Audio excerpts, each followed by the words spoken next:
72 years old, Glennis Williams never imagined she would have to start working again. I had retired from Kaiser Permanente. My son and I were facing an eviction. We had no problem with our rent, but he suffered a TBI. Williams fell behind on rent and to make up the difference, headed back into the workforce. I only get $1,200 a month from Social Security, and I gave them $850. So there's still no money for the household. According to a USA Today study, Williams falls into a group most likely to face eviction: Black women. They're screening us out pretty much. LaShawn Marshall is a case manager for the Community Outreach Service Center, helping Williams and others stay in their homes. I'm running into landlords not doing the paperwork to keep them from being evicted. Marshall says to receive emergency rental assistance, tenants and landlords have to fill out government forms. This compilation is about Black females now becoming homeless, now beginning to actually feel what it means to be Miss Independent, to have equality, to stand for feminism. And it's not to mock, but it's to really see that a lot of these females are not prepared for it and were never prepared for it. And I don't think they understand is consequences and how the repercussions can be a lot more damaging than good. All right. So are you homeless? Yes. Okay. And so how old are you? 18. 18? Yes. Wow. Okay. And so how long have you been homeless? About 2 years. Since you were 16? Okay. What was that happened 2 years ago that caused you to become homeless? I lost contact with my dad. Wow. Is that who you was living with? Okay. How'd you lose contact with him? He moved. And you don't know where he moved to? No, but he took his dog with him. Wow. So he didn't tell you where he was going, I'm assuming? No. No? Do you know his phone number? Nope. No? So what have you been doing for the last 2 years? I've been working different jobs. Who you been living with? Foundation. I live with different people in the community. Like, we all work together. Okay, okay. I would do landscaping, community service, chef work, different things. I get it. Okay, so all right. So we'll put a pin in that real quick. Do you have any kids? No. No? Have you ever been married? No. No. You're sleeping at right now. I'm sleeping, I'm renting out a room. Okay, and so what are you doing for money? I'm working with my partner. Okay, that's the guy behind me. What are y'all doing? I come here for food and essentials that I need so that I don't have to pay for nothing. So you don't have to what? My mama for money, so. You ask your mom for money? How much is the room to rent every week? 50. I mean, everything about this is just sad, and everyone, including the father, the mother, and the daughter, have lost their way. The fact that the father left with the dog but left the daughter is something in itself. The fact that the mother is helping her rent but not actually willing to house her or have her stay with her is concerning. You're willing to be in your daughter's life but not want her to be with you. You know, what is she doing? What is it? And on top of that, she's homeless with a partner. So there is a man in her life and you're still homeless? How is that? Who is this man? Is that man homeless with you? So you're just shacking up with some dude? There's just a lot of questions about this. And it's funny how feminism hasn't had any support group to help their own feminists. It's funny how there's no woman out there helping her. Just putting that out there.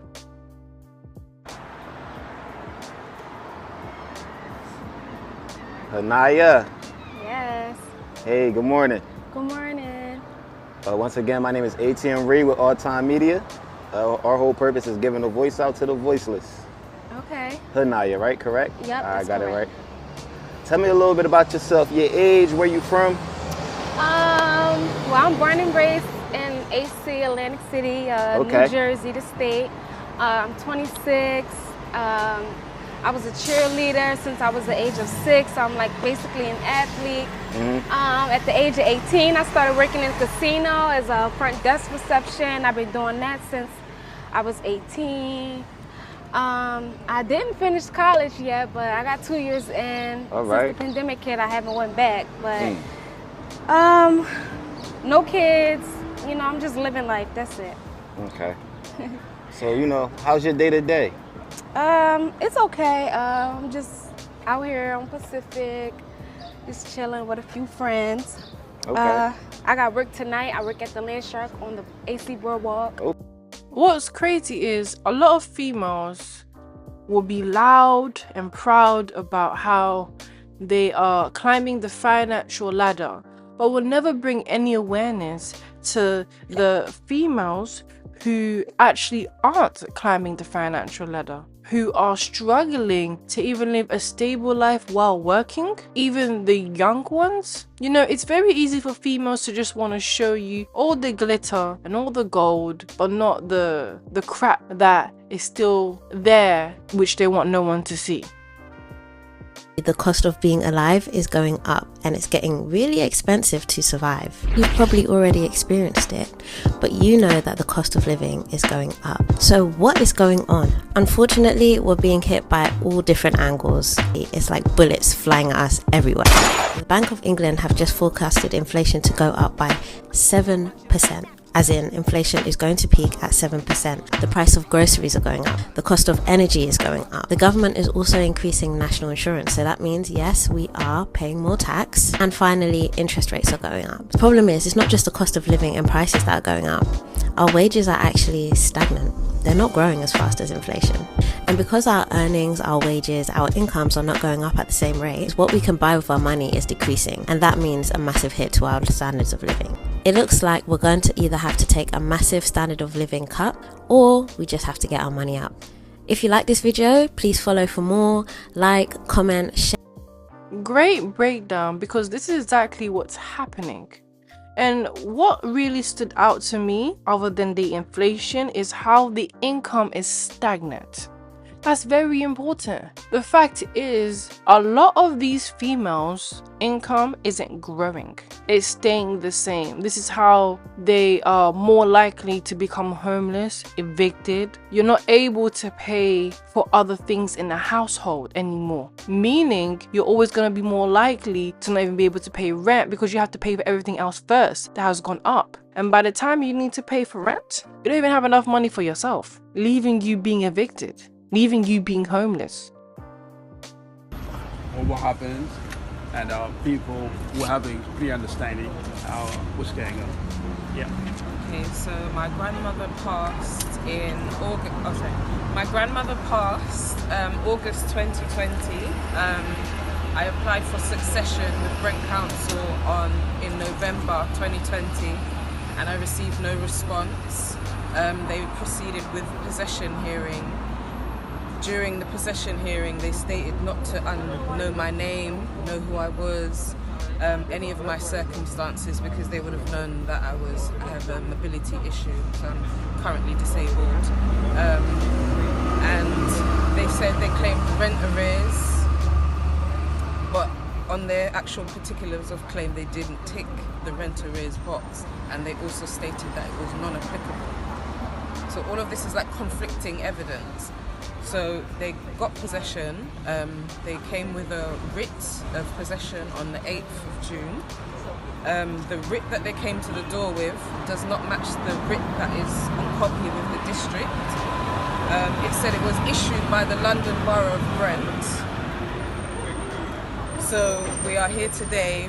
I filed an emergency injunction on the 28th of July. I'm not sure if this is to do with the emergency injunction, because I received an email yesterday from Fabian Peter, in-house solicitor for Brent Council, and he has stated he's given me the costs for this actual court case, which I actually brought into court. So it's not really making sense. So this is what we're here for today. So we want them to process my November 2020 succession claim. So hopefully we can get that done today. Brilliant. To summarize everything that she's saying in simple terms is the government is not helping her. The government is not supporting her with her rent arrears, meaning all the rent that she hasn't paid. The government isn't helping her with her income. The government didn't support her after her grandma passed away. The government isn't complying with her. The government is taking away her possessions, and the government is kicking her out her house. It's all about how the government is neglecting her, is how she's putting it. How they've just left her and made her homeless, essentially. Well, what do you say to that? As you're not young, as you can see, she's a grown adult, a grown black female who is complaining how the government is not helping her. And when black men, including Kevin Samuels, warned you females about what is happening and how economically things are changing and what that means, and how having a man in your life can really actually keep you from having to deal with a lot of the changes that comes with it. These females didn't want to listen. Females wanted to be independent and do it all by themselves. See, they imagined that feminism will have a way for them. She thought that every feminist that works for the government is going to have her back and is going to give her a solution. That's not ever going to happen. And the one person that would have your back would actually have a solution for you. You all decided to treat them like they're dusties, which is the black man. I'm your hostess, Remnant Princess. These are my last thoughts. As we can see, and we will see, is a lot of these females are going to be struggling alone. Why? Because they wanted to struggle alone. They wanted to do things alone. And that means having to deal with everything alone. Let me know what you think. Thank you for watching. Don't forget to like, comment, and subscribe. Bye!